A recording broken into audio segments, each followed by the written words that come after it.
கலகலவன சிரி கண்ணில் நீர் வர சிரி.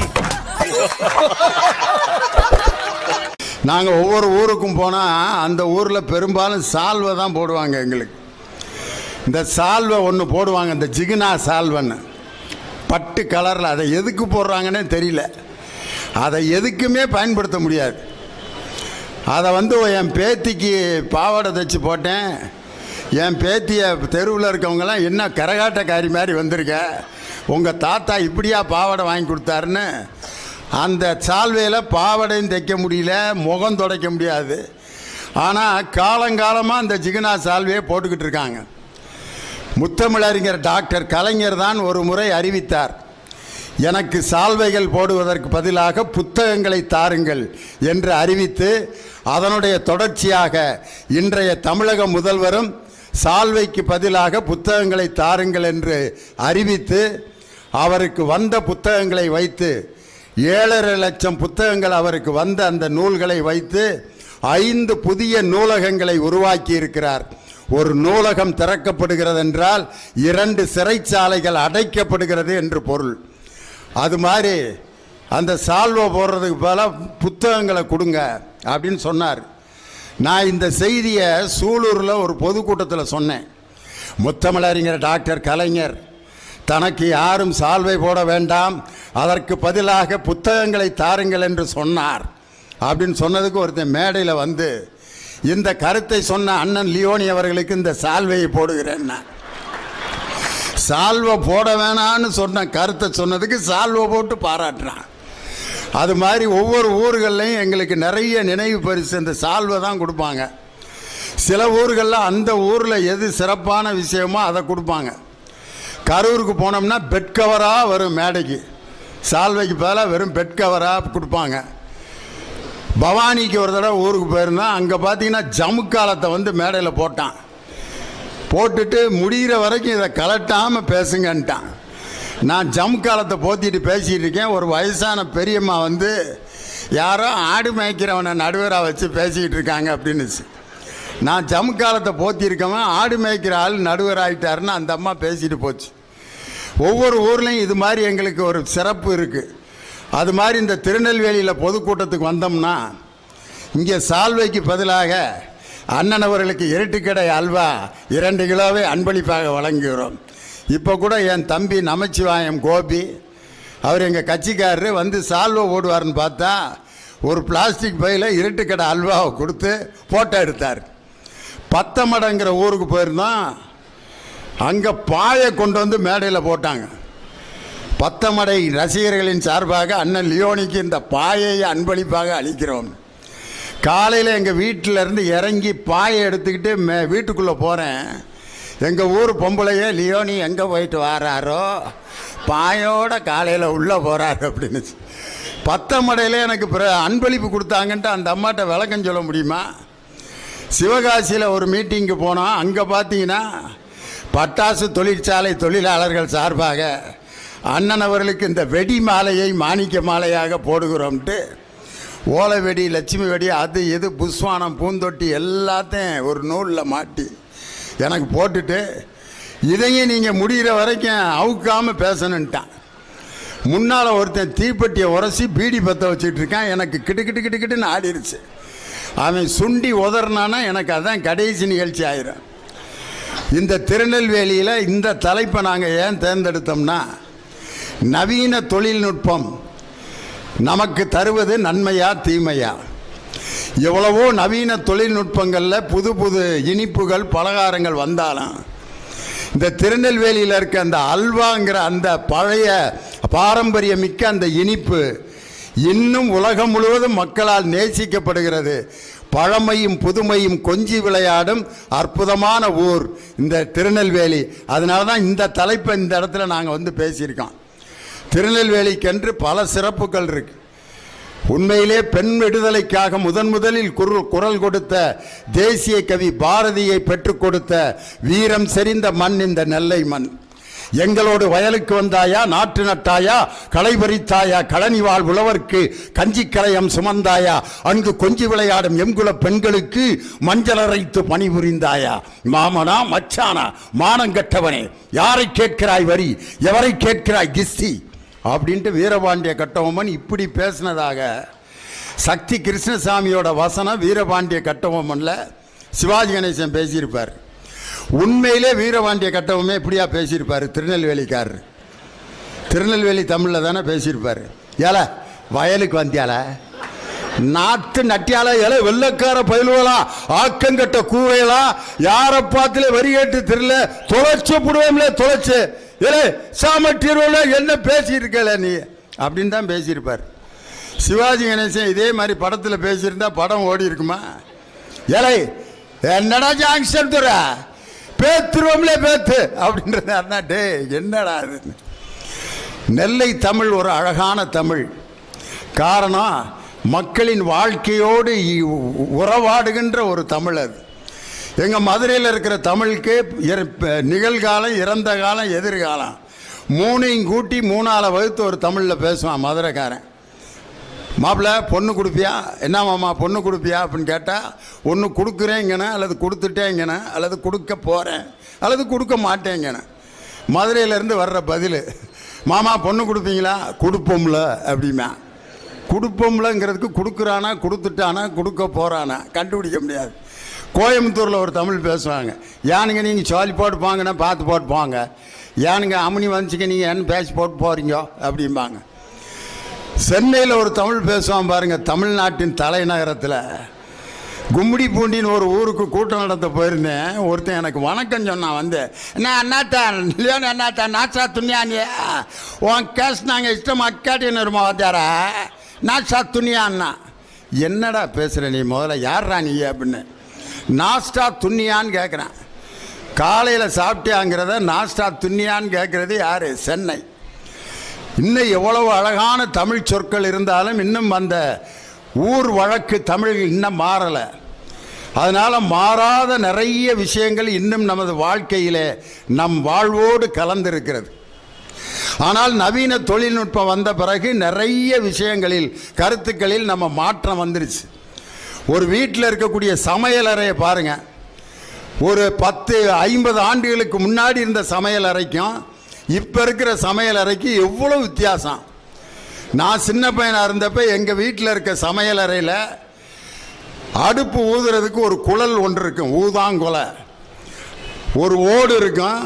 அந்த ஓட்டில் வந்து விறகு வச்சு எரிக்கிறதுக்கு, அந்த விறகு அதை பற்ற வைக்கிறதுக்கு ஒரு சின்ன சாம்பல், அந்த சாம்பலில் மண்ணெண்ணெயை ஊற்றி விறகு அது மேலே வச்சு எங்கள் அம்மா விறகு அடுப்பை பற்ற வச்சு அரிசி இது சோறாக்குறதுக்கு பானை வச்சு அந்த தண்ணியை கொதிக்க வச்சு அரிசியை அரிவாங்க. அந்த கல் இல்லாமல் அந்த தண்ணி ஊற்றி இந்த ஆடு அந்த கை போகும் பாருங்க. எங்கள் அம்மாவுக்கு அதை பார்க்கவே ஆசையாக இருக்கும்.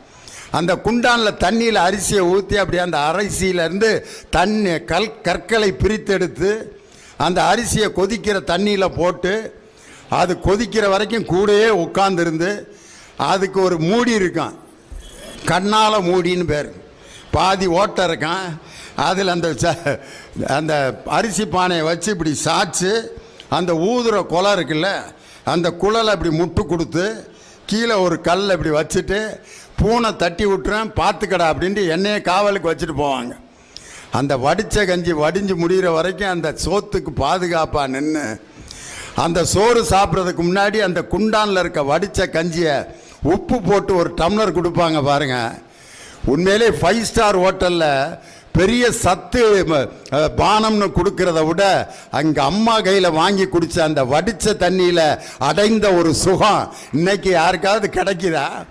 அந்த சோறு சாப்பிட்ட பிறகு அதில் தண்ணியை ஊற்றி ராத்திரி பூரா அந்த தண்ணியில் அந்த சோறு மிதந்து காலையில் அந்த குழுக்குழுன்னு இருக்க அந்த நீராரத்தை ஒரு பாத்திரத்தில் ஊற்றி உப்பு போட்டு அந்த வெறும் வயிற்றுல ஜிலு ஜிலு ஜிலுன்னு அந்த நீராரம் அந்த தொண்டையிலேருந்து அப்படி இறங்கும் போது இருக்கிற சுகம். என்னடா அது வெளிநாட்டு பானம், என்னடா அது கொக்கோ கோலா, என்னடா செவனப்பு. அந்த நீராகரத்திற்கு முன்னால் இவையெல்லாம் இருக்குமிடம் தெரியாமல் இன்னும் அடிபட்டு போயிட்டு தான் இருக்கு. ஒரு சமையல் அறையில் பாருங்கள், பால் காய்ச்சறதுக்கு பாலை அடுப்பில் வச்சுட்டு எங்கள் அம்மா ஒரு துணியோடு ரெடியாக இருப்பாங்க. அந்த பால் பொங்கி வர்றப்ப ஒரு ஊதி அப்படி இறக்கி வைப்பாங்க. இன்றைக்கி அதுக்கெலாம் வேலையே இல்லை. மில்க் குக்கர், பாலை ஊற்றி மேலே அப்படி வச்சுட்டு ஒரு விசில், பால் பொங்கிருச்சுன்னு விசில் கூப்பிடுது அந்த அம்மாவை, பொங்கிட்டேன் வந்து இறக்கி வை அப்படின்னு கூப்பிடுது. இன்றைக்கி ஒரு சமையல் கூடமே அன்றிலிருந்து இன்று எப்படி மாறிடுச்சு. இந்த மாற்றம் வந்து தந்தது நன்மையா தீமையா அப்படின்னு பேச போகிறாங்க. சினிமாவை எடுத்துக்கங்க. நாங்கள் பார்த்த பழைய சினிமா படத்துலலாம் சிவாஜி கணேசன் படம் பாசமலர்னு ஒரு படம், 40 காசு டிக்கெட்டு வாங்கிக்கிட்டு அந்த படத்தில் தேம்பி அழுதுட்டு போகுங்க பெண்கள்லாம். கைவீசம்மா கைவீசு, கடைக்கு போகலாம் கைவீசு. அந்த அம்மா காசு கொடுத்து அழுதுருக்கேன். ஒரு காலத்தில் காசை கொடுத்துட்டு அரை மணி நேரம் அழுதுட்டு அந்த தியேட்டரை விட்டு வெளியே போயிருக்காங்க. நாங்கள் ஸ்கூலில் படிக்கிறப்ப எங்கள் கிளாஸ் ரூமுக்கு இன்றைக்கி இருக்கிற கிளாஸ் ரூமுக்கு எவ்வளோ வித்தியாசம். வரிசையில் நின்று அடி வாங்குவோம்யா. அடி வாங்கிறதுக்கு வரிசையில் நிற்போம் பாருங்க. பெரம்பை வச்சுக்கிட்டு இப்படி வரிசையில் நின்று நான் வாத்தியாரம் இருக்க வரைக்கும் அடித்தேன். நான் எனக்கிட்ட அடி வாங்கிறதுக்கு ஒருத்தர் வருவேன், ஓங்குறதுக்கு முன்னாடியே ஆத்தாடி அப்படிமா. இன்னும் நான் அடிக்கவே இல்லைடா, அதுக்குள்ளே ஏன்டா அப்படி கத்துற அப்படின்னு. அடிச்சிருவீங்களோன்னு பயந்தான் சார்ன்ட்டு. அவன் இன்னைக்கு எஸ்பியாக இருக்கான். அவன் பேர் அமிர்தராஜ். அவன் படிக்கிறப்ப ஆத்தாடி அமிர்தராஜ்னு பட்டம் வச்சுருந்தான் அவனுக்கு. இன்றைக்கி அவர் எஸ்பியாக இருக்கார். என்கிட்ட அடி வாங்கின அந்த பையன் வரிசையில் நின்று அடி வாங்கின கிளாஸ் ரூமு இன்றைக்கி எப்படி மாறிடுச்சு, ஆன்லைன் கிளாஸாக மாறிடுச்சு. ஆன்லைன் கிளாஸில் பார்த்தீங்கன்னா எங்கள் பேரன் பேத்திலாம் அந்த கொரோனா காலத்தில் ஆன்லைன் கிளாஸ் நடந்துக்கிட்டு இருந்துச்சு. எல்கேஜி யூகேஜி கூட ஆன்லைனில், எது ரிங்கா ரோசஸ் அது ஆன்லைனில் நடக்குது. Baa baa black sheep have you any wool, yes sir yes sir. எங்கள் பேரன் பேத்தியும் பிளாக் ஷீப் எவ்வளோ நேரம் தான் இதை போட்டுக்கிட்டு இருப்பாங்கன்ட்டு பக்கத்தில் அவங்க அப்பா அம்மா இருக்காங்களா தாத்தாவும் பாட்டி இருக்காங்களான்னு பார்த்துட்டு மொபைல் ஃபோனில் சேனலை மாற்றி விட்டான். நான் பக்கத்து ரூமில் நின்று பாபா பிளாக் ஷீப் படிச்சுட்டு இருக்காங்கன்னு பார்த்தா திடீர்னு மாறிடுச்சு. டே பட்லு, எனக்கு சமோசா கொடுக்காம நீ எங்கடா என்னைய விட்டுட்டு போற? இல்லடா மாட்டு, நான் வந்து அந்த சிங்கம் சார் என்னைய துரத்திட்டு வந்தாரு, அதனால தான் மோட்டு பொட்லு சீரியலை மாற்றி பாபா பிளாக் ஷீப்பை மோட்டு பொட்லுவா மாற்றிட்டான். கொஞ்ச நேரம் கழிச்சு பார்த்தா டோரா இப்போ நம்ம எங்கே போகிறோம்? காடு, மலை, பாலைவனம்.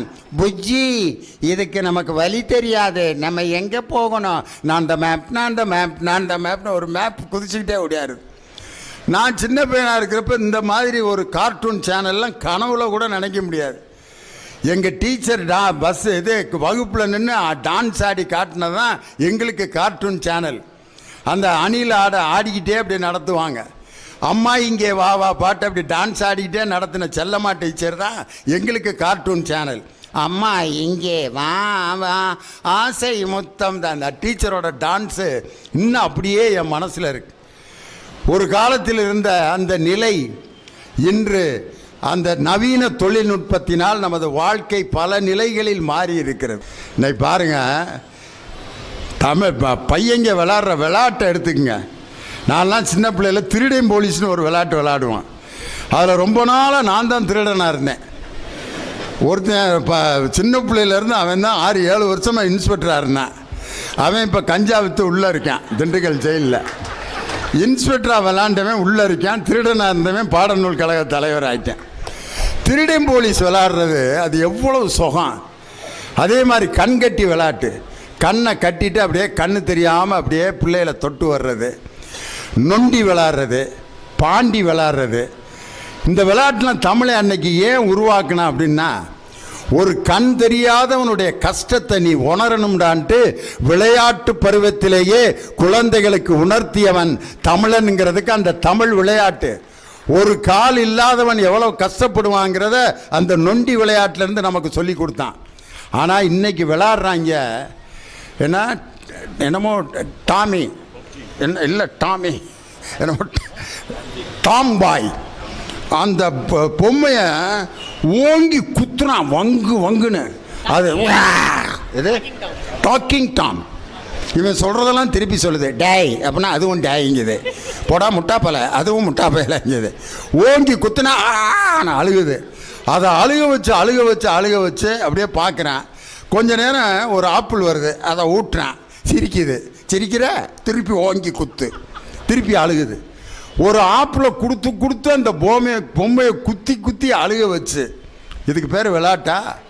கொலையா முந்திரிக்கா நிறைய சுத்தி வா, கொள்ளையடிச்சவன் எங்க இருக்கான் கூட்டத்தில் பார் கண்டுபிடின்னு சொல்லி இந்தியாவை கொள்ளையடிப்பவர்களை கண்டுபிடின்னு குழந்தையிலேயே கொலையா முந்திரிக்காங்கிற பாட்டில் நமக்கு சொல்லி கொடுத்தது இந்த தமிழ் மண் இல்லையா? இன்னைக்கு அதெல்லாம் மாறிடுச்சே. இன்னைக்கு பாருங்கள், ஒரு சுகம் இல்லாதவனை போய் நம்ம ஆஸ்பத்திரியில் பார்க்க போகிறோம். எதுக்கு? சாத்துக்குடி ஆரஞ்சு பழம் பார்லிஸ் பாட்டெலாம் வாங்கிட்டு போய் தைரியம் சொல்லிட்டு வரணும். ஆனால் இன்றைக்கி என்ன பண்ணிட்டு வந்துடுறாங்க தெரியுமா? அது சாத்துக்குடி ஆர்லிஸ் பாட்டெலாம் வச்சுட்டு மாமா நெஞ்சு இல்லையா? ஆமாம் மாப்பிள்ள. எத்தனை நாளா? 15 நாளா. எந்த பக்கம் வலிக்குது? உன்னைய கேட்டாங்களா? அதெல்லாம் இடது பக்கம். வலிக்கப்படாதியா? சுருக்குன்னு குத்துதான் காலையில்? ஆமாம் மாப்பிள்ள. கிருகிருன்னு வருதா காலையில்? ஆமாம். மத்தியானம் ஒரு மாதிரி ஓமட்டும்ல? ஆமாம். இதெல்லாம் இல்லை அவனுக்கு, இவன் ஏற்படுத்தி விட்றான் ஒன்றா. அப்படியா? இதே மாதிரி தான் எங்கள் பெரியப்பாக்கு இருந்துச்சு. போன வாரம் தான் இறந்தார். உனக்கு ஒன்றும் ஆகாதுன்னு எழுப்புறான். செத்துட்டேன் அந்த ஆள். 4 வாக்கியம் போதும் ஒருத்தனை கொல்றதுக்கு. ஒரு சொல் கொல்லும், இன்னொரு சொல் வெல்லும். யார் வெல்லும் சொற்களை பேசுகிறார்களோ அவர்கள்தான் வாழ்க்கையில் மக்களால் நேசிக்கப்படுவார்கள். கொல்லும் சொற்கள் இந்த நாட்டில் தேவையே இல்லை. இன்னைக்கு பாருங்க, நவீன தொழில்நுட்பம் வந்த பிற்பாடு ஒரு டெத்து நடந்துச்சுன்னா டக்குன்னு வாட்ஸ்அப்பில் நியூஸை போட்டுறான். இந்த இடத்துல இறந்துட்டாரு, இத்தனை மணிக்கு 6 மணிக்கு அடக்கம், வந்துருங்க, வர்றேன், ஒரு மாலையை போடுறேன், இப்படி கையெடுத்துக்குமா 6 மணிக்கா? எஸ் வர்றேன். ஏன் முடிஞ்சிச்சு.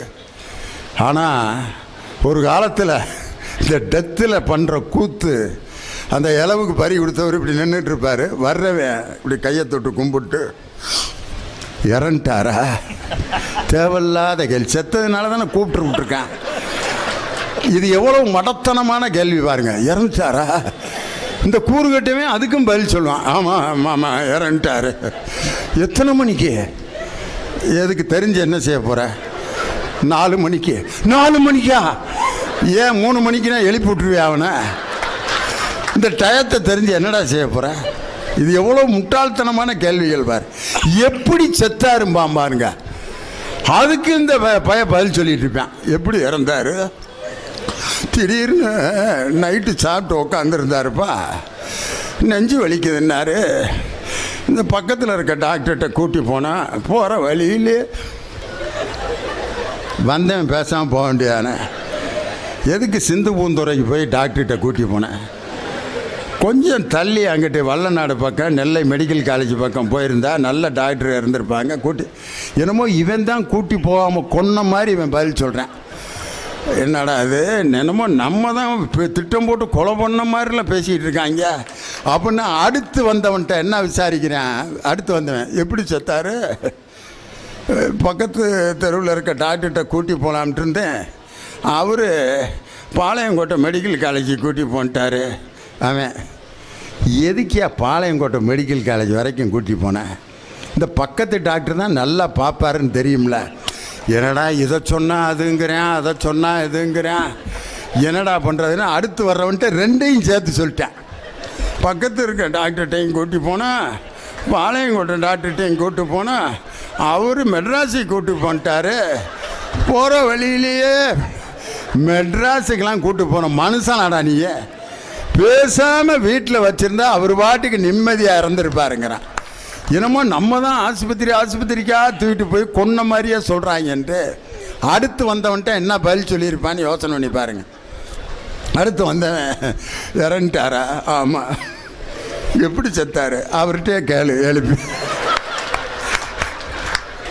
அது எப்படி சொல்லுவார் தெரியாதுல்ல. போட வேலையை பார்த்துட்டு ஒரு காலத்தில் இந்த டெத்தை அடக்கம் பண்ணுறதுக்குள்ளே கொலையை அத்துருவாங்க. ஆனால் இன்றைக்கி அதெல்லாம் வேலையே இல்லை. ஒரு வாட்ஸ்அப்பில் ஒரு நியூஸ் வருது, வர்றான், ஒரு மாலையை போடுறான், அடுத்து சாயந்தரம் அடக்கம், அழுகிறாங்க, முடிச்சுட்டு போயிடுறான். எல்லாமே டக்கு டக்கு டக்குன்னு நடக்குது, நேரங்காலத்தோடு நடக்குது. ஒரு காலத்தில் நான் பாளையங்கோட்டையில் படிக்கிறப்ப திண்டுக்கல்லில் பிறப்பிட்டா காலையில் பஸ் எடுத்தால் சாயங்காலம் தான் இங்கே வந்து சேருவோம். ஏன்னா வழி நெடுக ஒவ்வொரு பஸ் ஸ்டாண்டாக நின்று நின்று நின்று நின்று நின்று இங்கே வந்து சேரேன். ஆனால் இன்றைக்கி பாருங்கள், 4வே வந்த பிற்பாடு, நவீன தொழில்நுட்பம் வந்த பிற்பாடு திண்டுக்கல்லேருந்து பிறப்பிட்டா 2.5 மணி நேரத்தில் திருநெல்வேலி பாளையங்கோட்டை சேவியர்ஸுக்கு வந்துடுறோம். அதில் இங்கேருந்து அல்வா வாங்கிட்டு போவோம் வீட்டுக்கு. அந்த கூத்து இருக்கே, 1/2 கிலோ அல்வா வாங்கிட்டு குவார்ட்டர்லி லீவில் எங்கள் அம்மாவுக்கு கொண்டு போவேன். போய்கிட்டு இருக்கப்பே கயத்தாறு தாண்டப்பே 1/2 கிலோவும் எங்கள் அம்மா சாப்பிடவா போகுது அப்படின்ட்டு கயத்தாரில் ஒரு 100 கிராம் எடுத்து தின்றுவேன். அப்புறம் கோயில்பட்டி வந்துடும், எது 450 கிராமு. 450 கிராமு எங்கள் அம்மாவுக்கு ஏற்கனவே சுகரு. இந்த அல்வா எங்கள் அம்மா எப்படி சாப்பிடுன்ட்டு அதில் ஒரு கையை கோயில்பட்டியில், சாத்தூரில் ஒரு 50 கிராமு, விருதுநகரில் ஒரு 50 கிராமு, மதுரையில் இருக்கிற 100 கிராமு, திண்டுக்கலுக்கு போய் இந்த உலை தான் இருக்கேன், இதை போய் வாங்கிட்டு போனேன் என்ன, வாங்கிட்டு போகாட்டி என்ன அப்படின்னு சின்னாலவட்டி பிரிவு வர்றதுக்குள்ளே அம்புட்டு அல்வாவையும் தின்னு முடிச்சிருவான். இப்படி அல்வா வாங்கிட்டு போன கதையெல்லாம் ஒரு காலத்தில் நடந்த காலம். இன்றைக்கி என்ன நவீன தொழில்நுட்பம் வந்த பிறகு என்ன ஆயிடுச்சு, இந்த உறவுகளெல்லாம் நம்மை விட்டு அந்நியப்பட்டு போயிடுச்சு. உறவுகளோடு பேசுவதும் சிரிப்பதும் மகிழ்வதும், ஒரு கல்யாண வீட்டில் கூடி சேர்ந்து சிரித்து மகிழ்கின்ற கூட்டத்தை அன்னைக்கு காணாம். கல்யாண வீட்டில் பார்த்தீங்கன்னா எல்லாம் செல்ஃபி, ஃபோட்டோ, சாப்பிட்றத உட்காந்து சோறுதுன்றத செல்ஃபி, இருறா வாயில் வச்சுக்கிறேன் அப்புறம் சாப்பிட்றா, அப்பளம் திங்கிறத ஃபோட்டோ எடுக்கிறேன், சோறை வைக்காமல் சண்டை வருது அதை எடுக்கிறாங்க, வீடியோ எடுக்கிறான், எனக்கு அப்பளம் ஏண்டா வைக்கல எறா வீடியோவை அப்படின்ட்டு அதை எல்லாத்துக்கும் ஷேர் பண்ணுறான். அப்பளம் வைக்காமல் அறிவாளில் வெட்டப்பட்டார் அப்படி, அப்பளம் வைக்காமல் அறிவாளில் வெட்டினதை வீடியோ எடுத்து அனுப்பு. இதுலேயே நேரங்காலம் சரியாயிருது. உறவுகளோடு சிரிப்பதும் மகிழ்வதும், உறவுகளை புதுப்பிப்பதும், ஒரு டெத்து வீட்டில் கூட உட்காந்து என்ன நடந்தது, அவனுக்கு அடுத்து என்ன செய்யலாம்னு பேசுறதுக்கு இன்னைக்கு ஆள் இல்லை. டெட் பாடி கூட செல்ஃபி எடுத்துட்டு அதை ஷேர் பண்ணிக்கிட்டு இருக்கான். அவரை டெத்துக்கு நான் போயிட்டு வந்தேன், அவர் செத்து கிடக்கிறாரு, அவரு கூட செல்ஃபி எடுக்கிறானே. இது மாதிரி ஒரு முட்டாள்தனம் எதுவுமே இருக்கா? எல்லா தொழில்நுட்பத்திலையும், எல்லா நவீன தொழில்நுட்பங்களும் உறவை அந்நியப்படுத்தி விட்டன. மக்களின் இயல்பு வாழ்க்கை கெட்டுவிட்டது, ரசனை கெட்டுவிட்டது, குடும்ப உறவுகள் சீரழிந்து விட்டது. ஏதோ தொலைத்தொடர்பு எல்லாம் வேகமாக நடைபெறுவதை தவிர மகிழ்ச்சியாக எல்லாம் நடைபெறுகிறதாங்கிறது கேள்விக்குறி. ஆனால் அறிவியல் தொழில்நுட்ப வளர்ச்சி என்பது நமது வாழ்க்கையில் தவிர்க்க முடியாத ஒரு சக்தி. விஞ்ஞானத்தை வளர்க்க போறண்டி, மேனாட்டார விழுந்து கிளச்சி காட்ட போறண்டின்னு கலைவாணர் NS கிருஷ்ணன் பாடினார். தஞ்சாவூர் ஏட்ட நிறுத்தி தலைகீழா பாடம் படித்து பொண்டாட்டி புருஷன் இல்லாமல் புள்ளையும் குட்டியும் பிறக்குறாப்புல விஞ்ஞானத்தை வளர்க்க போறண்டின்னு சொல்லி டெஸ்ட் டியூப் பேபியை 1948 உடுமலை நாராயணகவி என்ற கவிஞன் கனவு கண்ட அந்த தொழில்நுட்பம் இன்னைக்கு நடக்குதுல்ல. அப்படியே வரிசையாக கேட்டுட்டு என்ன வேணும் கேட்டுக்கோன்னா T.A. மதனம் சொல்லும், வீட்டுக்கு என்ன செய்ய போறீங்க அதையும் கொஞ்சம் விவரமாக விலைக்கு போடுங்க, வீட்டுக்கா என்ன வேணும் கேட்டுக்கோ. அதுக்கு ஒரு லிஸ்ட்டு கொடுக்குறாங்க T.A. மதனம். நெல் குத்த, மாவரைக்க, நீரரைக்க மிஷினு, அல்லும் பகலும் ஆக்கி அரிக்க அதுக்கு ஒரு மிஷினு, கொல்லப்புறத்தில் கொலா வைக்கணும், குளிர் மிஷினும் கூட வைக்கணும், பள்ளிக்கூடத்துக்கு பிள்ளைங்க போகாமல் படிக்க கருவி பண்ணியும் வைக்கணும். பிள்ளைங்க பள்ளிக்கூடத்துக்கே போகாமல் இன்னைக்கு ஆன்லைன் கிளாஸை அன்னைக்கே 1949 உடுமலை நாராயணகவி கனவு கண்டார். அதுக்கப்புறம் லாஸ்ட்டாக சொல்லும், உன்னை மறந்துட்டேன், பட்டனை தட்டி விட்டா 2 தட்டில் இட்லியும் காப்பி நம்ம பக்கத்தில் வந்துடணும், கட்டிலுக்கு மேலே பேனு காற்ற சுத்தணும், காலங்காட்டும் கருவியும் வேணும், பட்டனை தட்டி விட்டா 2 தட்டுல இட்லியும் காப்பி நம்ம பக்கத்தில் வந்துடணும்னு ரோபோட் என்ற அந்த எந்திரம் செய்யக்கூடிய வேலையை 1949 கனவு கண்டு எழுதினார் உடுமலை நாராயணகவி. NS கிருஷ்ணன் பாடினார். அதே மாதிரி வானில் நீந்தும் நிலவில் நாளை பள்ளிக்கூடம் நடக்கும், காற்றில் ஏறி பயணம் செய்ய பாதை அங்கே இருக்கும், எங்கும் வாழும் மழலை செல்வம் ஒன்றாய் சேர்ந்து படிக்கும், இல்லை ஜாதி மதமும் இல்லை என்றே பாடி சிரிக்கும்னு புலமை பித்தன் ஒரு பாட்டில் எழுதினார் பாருங்க. நிலாவில் நடக்கிற பள்ளிக்கூடத்தில் ஜாதி இருக்காது, இனம் இருக்காது, மதம் இருக்காது, எல்லா குழந்தைகளும் ஒன்றாக இருந்து படித்து மகிழ்வார்கள்னு. இந்த நவீன தொழில்நுட்பம் நமது வாழ்க்கையில் மின்சாரம் கண்டுபிடிக்கப்பட்டது, இரும்பு கண்டுபிடிக்கப்பட்டது, சக்கரம் கண்டுபிடிக்கப்பட்டது, பேப்பர் கண்டுபிடிக்கப்பட்டது, அச்சு எந்திரம் கண்டுபிடிக்கப்பட்டது, டிரான்சிஸ்டர் கண்டுபிடிக்கப்பட்டது, கம்ப்யூட்டர் கண்டுபிடிக்கப்பட்டதெல்லாம் மனிதனுடைய அபாரமான ஆற்றலால் கண்டுபிடிக்கப்பட்டவை. அதை எப்படி பயன்படுத்த வேண்டும் என்ற முறை தெரிந்தால் எந்த தகவல் தொழில்நுட்பமும் எந்த நவீன தொழில்நுட்பமும் நமக்கு தரப்போவது நன்மையே. பயன்படுத்துகிறவர்களின் கையில் சரியாக பயன்படுத்தப்பட்டால் நவீன தொழில்நுட்பம் மக்களுக்கு தரப்போவது நன்மைதான் என்று சொல்லி நவீன தொழில்நுட்பத்தை சரியாக பயன்படுத்துங்கள். அதற்காக இந்த புத்தக திருவிழாவிலே கொண்டு வந்திருக்கக்கூடிய அனைத்து நூல்களையும் படியுங்கள், புத்தகத்தை நண்பராக்குங்கள், உங்களுடைய தனிமையிலிருந்து விடுதலை ஆகுங்கள் என்று சொல்லி அனைவருக்கும் என்னுடைய வணக்கத்தை சொல்லி விடைபெறுகிறேன். இந்த வீடியோ உங்களுக்கு பிடிச்சிருந்தா லைக் பண்ணுங்க, கமெண்ட் பண்ணுங்க, ஷேர் பண்ணுங்க. மறக்காம நம்ம சேனலை சப்ஸ்கிரைப் பண்ணிடுங்க. மீண்டும் ஒரு காணொளியில் சந்திப்போம். நன்றி நண்பர்களே.